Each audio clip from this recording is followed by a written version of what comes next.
সম্মানিত দর্শক শ্রোতা, আপনারা যে ভিডিওটি দেখতেছেন এটি হলো আমাদের বাড়ির সামনে একটি রাস্তা। এটি আমাদের এলাকার অনেক দিন যাবৎ এই রাস্তাটি এরকম অবহেলিত হয়ে পড়ে রয়েছে। প্রায় দীর্ঘ 10 বছর অথবা তার থেকেও বেশি হবে এই রাস্তাটিতে কোনো মেরামত নেই।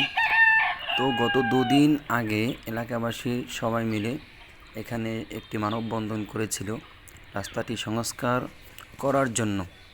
দেখেন এখানের অবস্থাটি একটু ভালো করে লক্ষ্য করুন।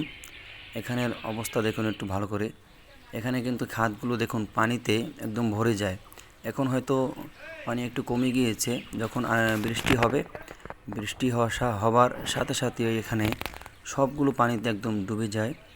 যার দরুন মানুষ এখানে হাঁটতেও পারে না ঠিকমতো। গাড়িতে চলাচল করা খুবই বিপজ্জনক।